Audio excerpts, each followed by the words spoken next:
002310111031156. Pada kesempatan kali ini, saya akan menjelaskan materi tentang Asas Lex Specialis Derogat Legi Generalis Hukum Acara Pidana di Indonesia. Topik ini sangat penting untuk dipahami, khususnya bagi mahasiswa hukum. Karena dalam praktik penegakan hukum pidana di Indonesia, seringkali ditemukan adanya dua aturan hukum yang mengatur hal yang sama. Namun, dengan tingkat kekhususan yang berbeda, dalam kondisi seperti ini, diperlukan suatu asas hukum yang dapat menjadi pedoman untuk menentukan aturan mana yang harus digunakan. Asas tersebut adalah Lex Specialis Derogat Legi Generalis, yang menjadi salah satu asas fundamental dalam sistem hukum di Indonesia. Untuk memahami asas Spesialis Derogat Legi Generalis secara utuh, kita tidak cukup hanya melihat terjemah bahasanya, tetapi juga perlu memahami makna filosofis, yuridis, dan praktis dari asas tersebut.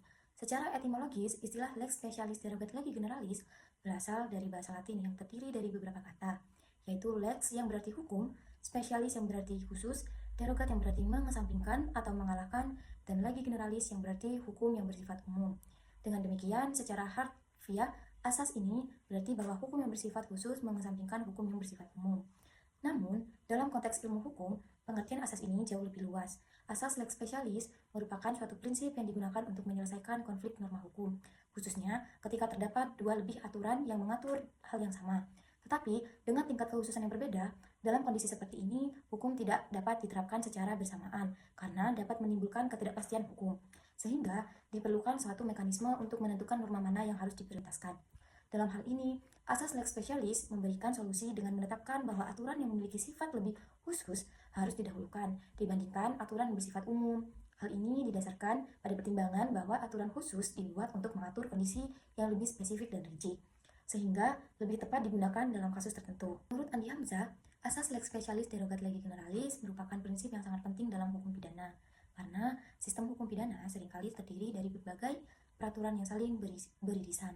Ia menekankan bahwa tanpa adanya asas ini akan terjadi kebingungan dalam menentukan hukum mana yang harus diterapkan, yang pada akhirnya dapat mengganggu kepastian hukum. Selanjutnya ada Sudikno Mertokusumo menjelaskan bahwa asas ini merupakan bagian dari metode penemuan hukum yang digunakan oleh hakim dalam menghadapi situasi di mana terdapat lebih dari satu aturan hukum yang relevan terhadap suatu perkara.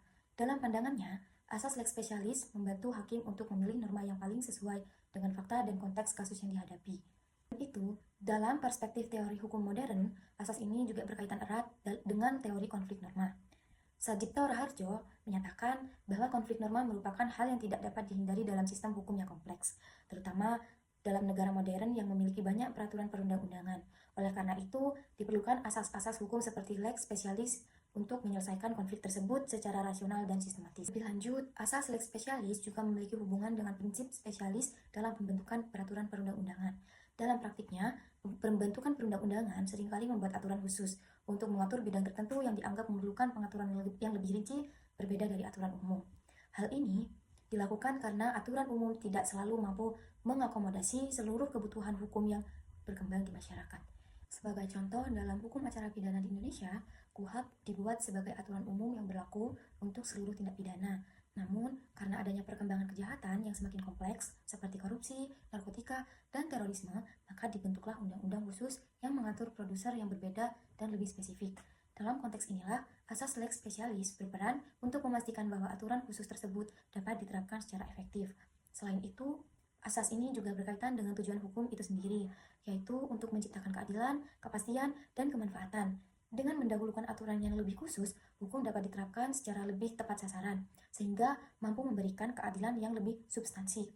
Dengan demikian, dapat disimpulkan bahwa asas lex specialis derogat legi generalis bukan hanya sekedar prinsip teknis dalam hukum, tetapi juga merupakan bagian penting dari sistem hukum yang berfungsi untuk menjaga konsistensi, kepastian, dan efektivitas dalam menjaga penerapan hukum, khususnya ketika terjadi konflik antara norma hukum umum dan norma hukum khusus. Selanjutnya ada landasan teori.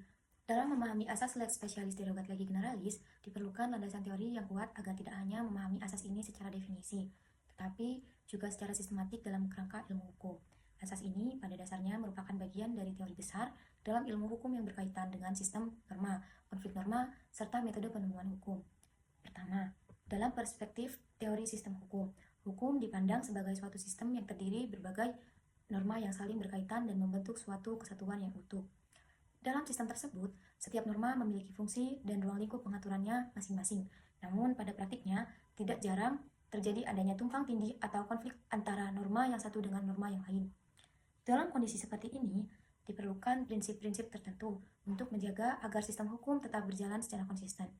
Salah satu prinsip tersebut adalah asas lex specialis legi derogat legi generalis yang berfungsi untuk menentukan norma mana yang harus diprioritaskan ketika terjadi konflik antara aturan yang umum dengan aturan yang khusus. Menurut Sajipto Raharjo, hukum tidak dapat dipahami secara terpisah-pisah, melainkan harus dilihat dari suatu sistem yang dinamis.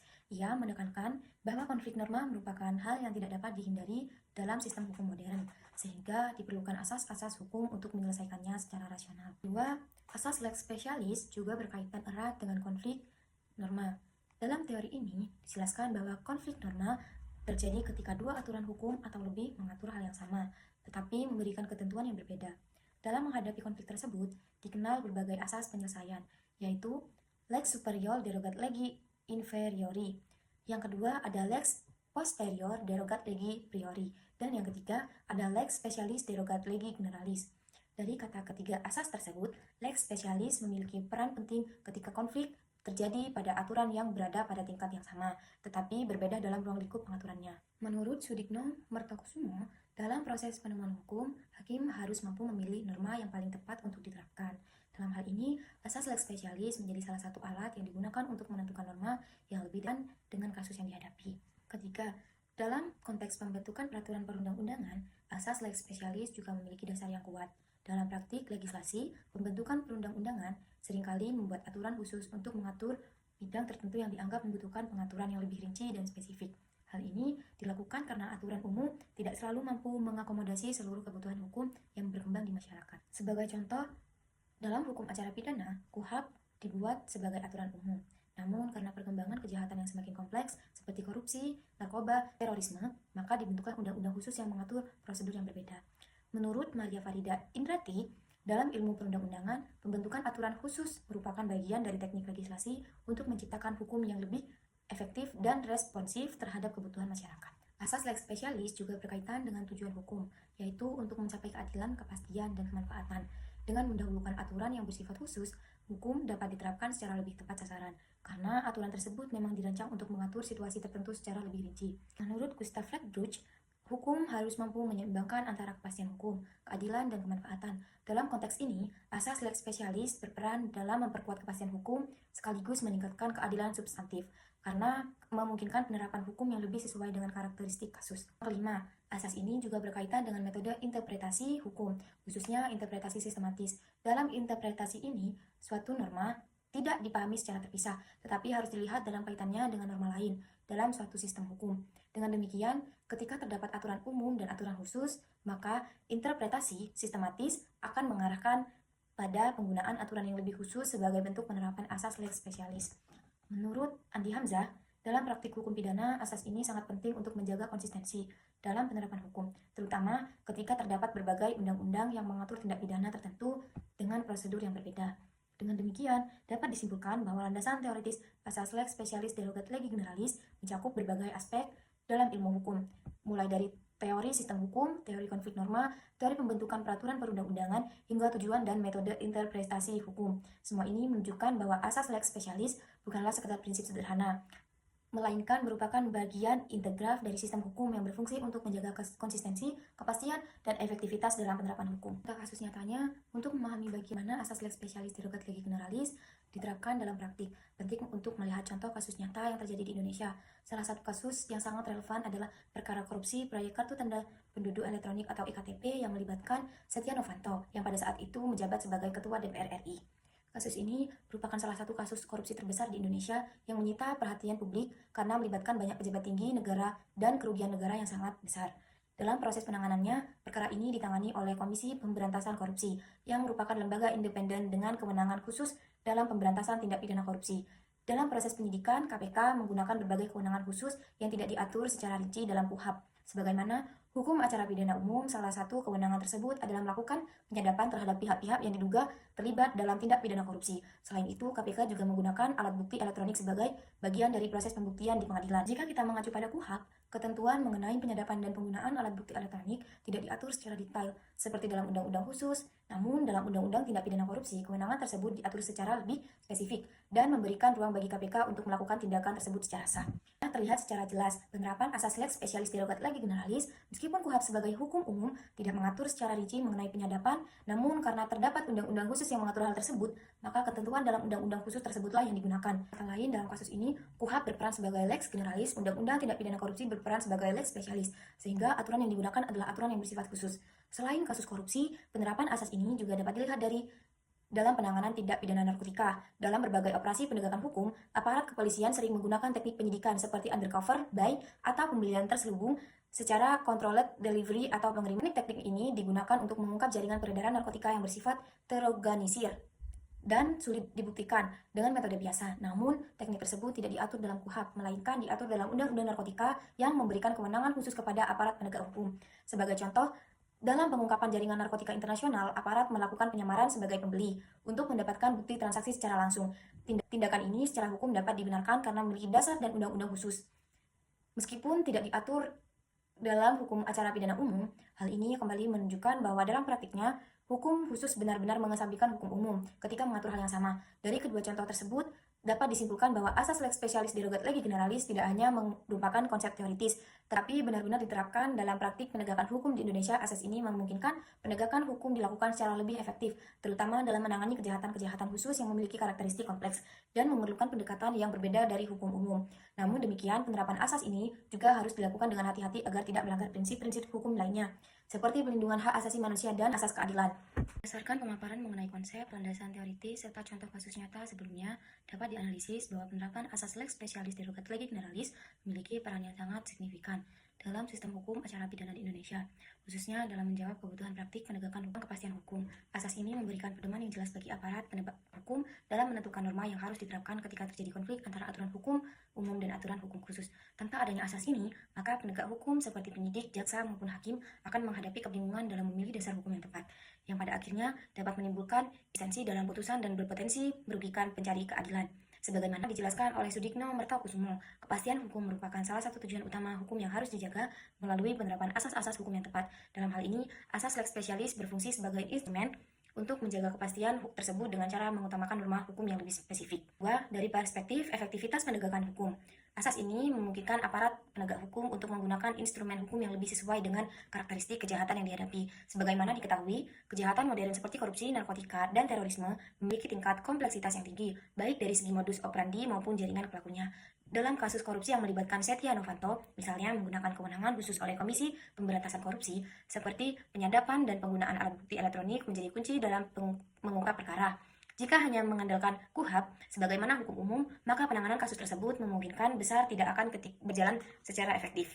Maka penanganan kasus tersebut kemungkinan besar tidak akan berjalan secara efektif. Hal ini menunjukkan bahwa asas lex specialis tidak hanya berfungsi sebagai alat penyelesaian konflik norma, tetapi juga sebagai sarana untuk meningkatkan efektivitas penegakan hukum. 3. Dari sudut pandang keadilan, asas ini memberikan ruang bagi penerapan hukum yang lebih substantif. Artinya, hukum tidak hanya diterapkan secara formal berdasarkan aturan umum, tetapi juga mempertimbangkan kebutuhan spesifik dari suatu kasus. Namun, demikian, dalam analisis yang lebih kritis, penerapan asas lex specialis juga tidak terlepas dari berbagai permasalahan dan potensi penyimpangan. Salah satu permasalahan utama adalah adanya potensi tumpang tindih norma antar hukum umum dengan hukum khusus.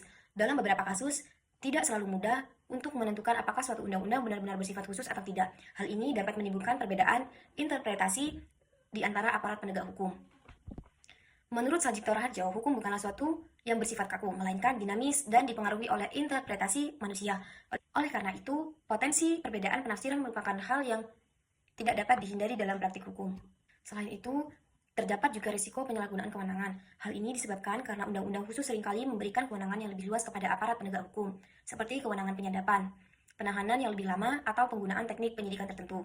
Jika tidak diawasi dengan baik, kewenangan tersebut dapat berpotensi melanggar hak asasi manusia. Oleh karena itu, penerapan asas lex specialis harus tetap berada dalam koridor prinsip-prinsip hukum lain, seperti asas legalitas, asas proporsionalitas, dan perlindungan hak asasi manusia. Lebih lanjut, dalam perspektif teori hukum, asas ini juga harus dipahami secara hati-hati agar tidak digunakan secara sembarangan.